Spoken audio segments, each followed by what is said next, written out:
Hey, good morning, guys. Yes, it is. It's Tuesday, March 3rd.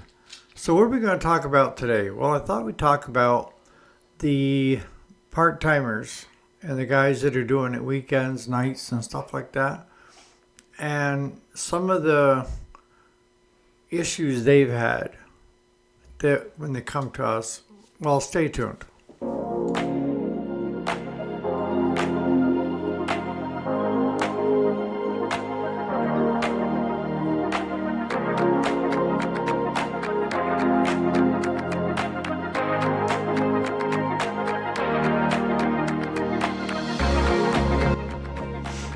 Alrighty, welcome back to the channel. My name is Eric, if you didn't already know it. Yes, this is the weekday, Monday through Friday. Today is Tuesday, March 3rd of 2026. Spring is almost sprung.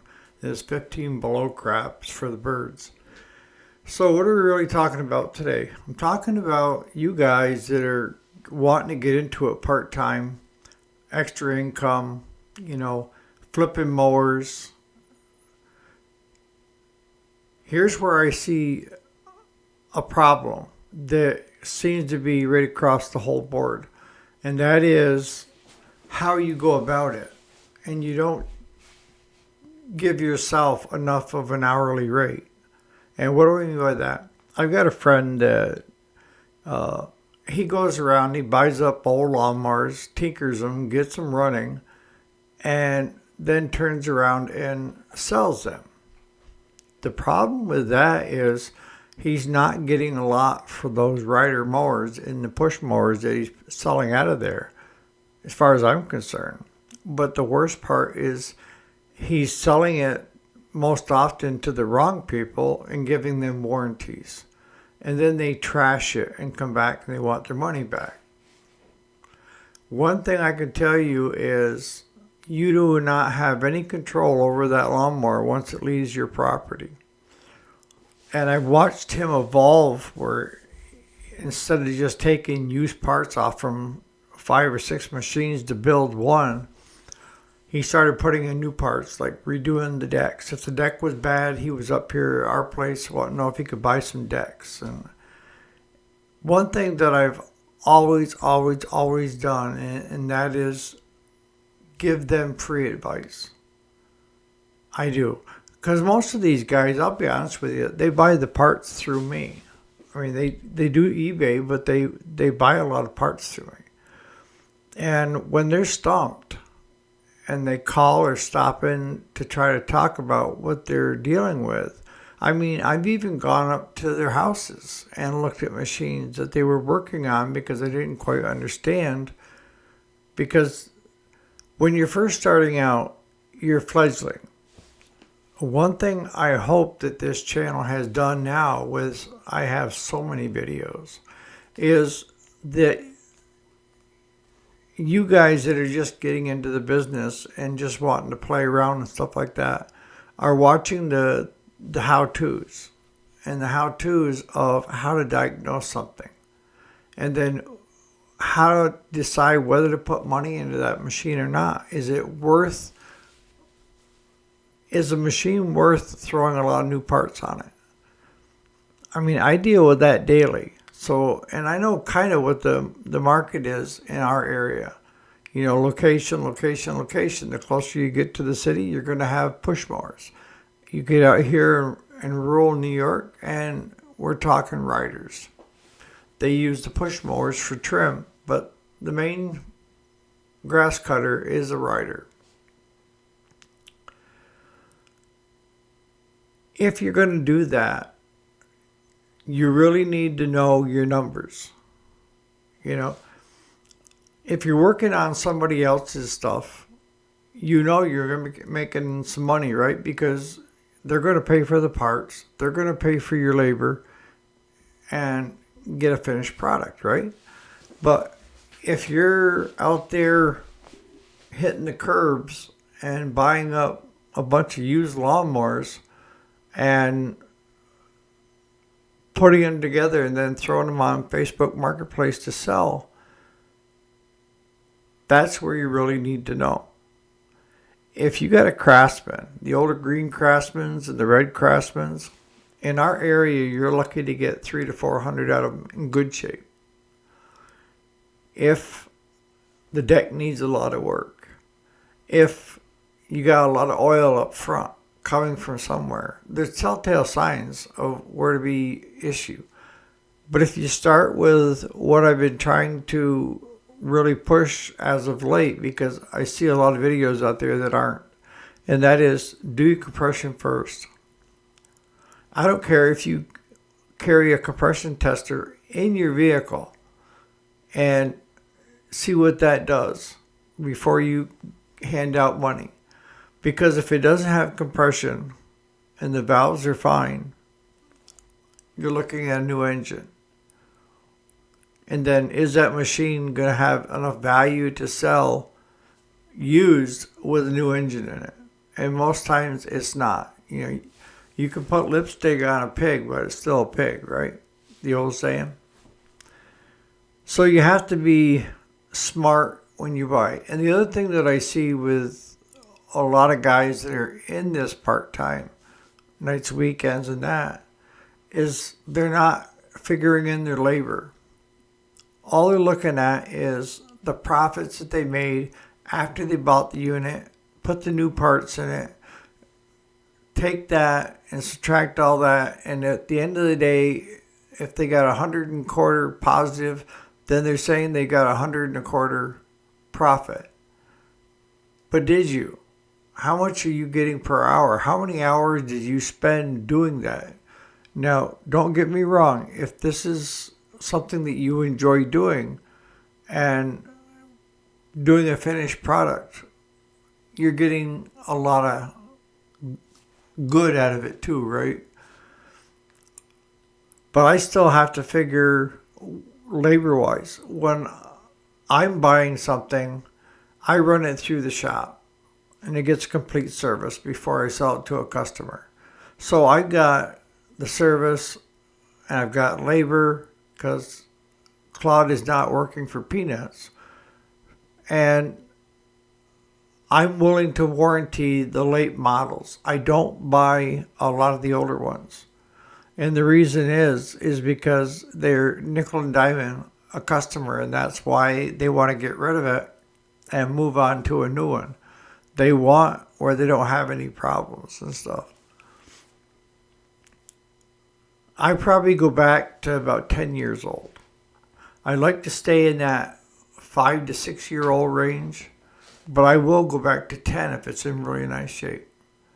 Anything older than that, I tend to say nay, unless it's immaculate. You know, I've got customers that have got 20-year-old mowers that look like they're brand new because they never were left outside.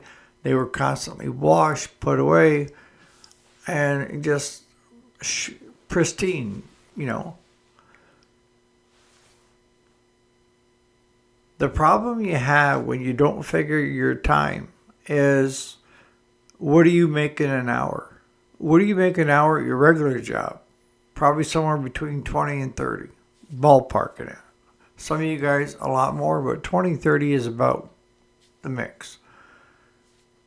When you come home to relax and you're tinkering on these things, you should be at least getting that per hour figured into the price of the unit. So if you spent 5 hours and you're charging $20 an hour, that's the low point. You know, there's $100. So now it leaves you with $20 profit. Now, that's fine because you've given something to do. You made a few extra bucks on the side. But this is where a couple of these different ones I've told them stop. Is they're warranting them out to those customers that they're selling them to. And a lot of them, they don't even know who they are. And I do. Because they're El Cheapos. I've seen them probably numerous times. People come in and tire kicking at my place and offer me little to nothing for it. And there was even one guy, this is the one that tops it all. He buys and sells lawnmowers. So he would go to these guys that were fixing them up. He'd buy them from them sell them to a customer, and if there was any problems with it, and that customer came to him, he would go back to where he bought it and say, well, got an issue with the mower, and drop it off and tell him to fix it, so that the guy in the middle wasn't having to incur any cost. You can't warranty the equipment going out if it's got any age on it. You know, the best policy you can have is you're buying as is, where is, look it over good. I don't know of any issues with it. I've tried to take care of every issue with it, but nobody's perfect. But at the price point, if I'm selling it for $500 and it's worth $1,000, most people are going to buy it, right? But if I'm going to warranty something, I am going to figure in an added fee. And that could be on a $500 more. It could be $200 to $300 padding on it. So now instead of it being $500, it's $700 to $800. And the customer gets a warranty on the basics, belts, blades, stuff like that, that unless I can see where it's customer neglect or abuse. And then I call a spade, all right? Call them out on it. Why do I think it's important to keep an open line of communication between our shop and the guys that are doing it part-time? Well, A, it keeps us in the industry with the crew around. We sell parts. And B, we're teaching them the same way I am on this channel. I'm teaching you guys for $0. You have no cost other than your time of listening to what I've got to say. You know, you hear me all the time say, take what you can use, make it your own mantra, and leave the rest. That's kind of what I do with the guys locally, is if they come for advice and they're kind of stumped on something and don't know how to handle it, I'll get a phone call or they'll show up and want to talk about it. And the problem with that is, it does. It takes time when I'm working on something else. And I had to break a few of them, their habits of coming after hours to the house and then banging on my door because they needed advice on something. You know, if you want to get the best advice from me, watch my videos, text me, so I'll answer you when I want. Since I get up at 2:30 in the morning, I may respond to you at 3. But it's when I have the time. You know, it's like this morning I surprised one of the nurses where my wife at the hospital, because I've been trying to get a hold of them and everybody seemed to be busy all the time. So this morning at 2:45, I said, they can't be that busy right now. So I called the hospital, got the nurse in charge, and he's like, I'm really surprised. I knew you were going to call, Eric, but not this early. I said, you're doing the night shift. You should be wide awake. See, that's just it, is if you want a good answer from me, you're going to have to wait until I have the time. I'm not going to take time from the shop hours to fix somebody else's problem. We're trying to make a living at the shop. Now, if I can direct them to one of my videos that I've got on YouTube, or text them and explain this or this or this, or if they leave me a voice message on my phone, I can respond back to that easier than I can if they just showed up. Because you never know when you show up whether we're even going to be there, because we're in and out a lot on road calls. I think you need to have if you guys are running shops and you got these guys that are out there on the outliers, be kind. Everybody started somewhere. And if you don't mind giving them advice, and it's good advice, like get out of the business, get out while you're still young, you know, they will appreciate it. You know, I always tell people the greatest gift you can give to anybody is your time. My time is valuable. So I'm not going to waste it on crapola. I'm going to try to put it towards something that I think is not only beneficial for me, but beneficial for you guys, with the videos. If you can help these guys from time to time, do it. They will really appreciate it, especially if it's somebody young trying to get in. I've got a neighbor, not a neighbor, but he lives about 2 miles up the road. And he's right about that TMR level, okay? But where he's found his passion is working on small engines. And I'll be honest with you, I give him a lot of new parts for free. And I will take the time out of my day to, Claude and I have both gone up there before and looked at something that he was working on and trying to figure out and helped him with it. And for stuff like that, the kid, he's usually really, really hyper all over the place. But he seems to calm down when you put an engine in front of him or a lawnmower, a deck, or generator. He's not a great mechanic by any means, but it's something that he's found that he enjoys. So, of course, I'm going to encourage him. And he's always coming down needing fuel line or a fuel filter, and I always tell him, it's on me. He's like, well, I need to pay you. I'll catch you some other time when I need you maybe chasing cows, because he's neighbor to the farm. They're good kids. It's just they have disabilities. So if you can help people like that are turning their disability into a positive thing, why not? I guess is the answer. Of course, you're not going to deal with people that are arrogant. Either do I. If you think you're a know-it-all, why are you asking me for advice? You know everything. I'm 63. I don't know squat, is what I know now. I thought I knew everything back when I was young, but now that I'm older, I realize I don't know nothing. If you can help out these smaller guys, help them. It'll come back twofold. And if you need something, an engine, this or that, those guys are the ones that have them. And I always pay $10 a horse. If it's something that I need, I'll give them $10 a horse. As long as it's running, sounds good, no noise, everything else on a used engine. And they're more willing to deal with you if you've been helping them right along. It's kind of like one hand washing the other.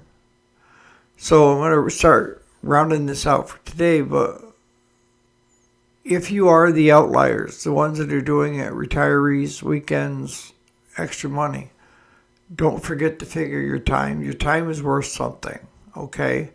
And then the other thing is, be very careful about warranting crap.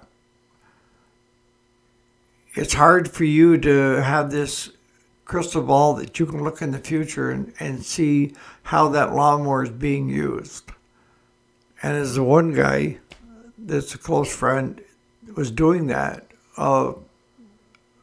fixing them and then reselling them with a warranty, he was selling them to people that I wouldn't sell them over to, because they just trash them and don't take care of them. And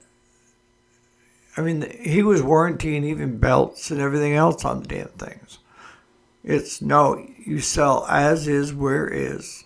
As is, where is, and no warranty. Even the late model ones. You're not in the business of warranting. You want a warranty? Go buy brand new.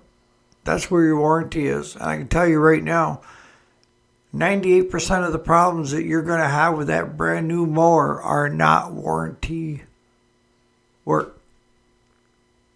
They aren't. So on that note, you guys have a great Tuesday. I've got cardiac rehab. And on that note, you guys enjoy your day.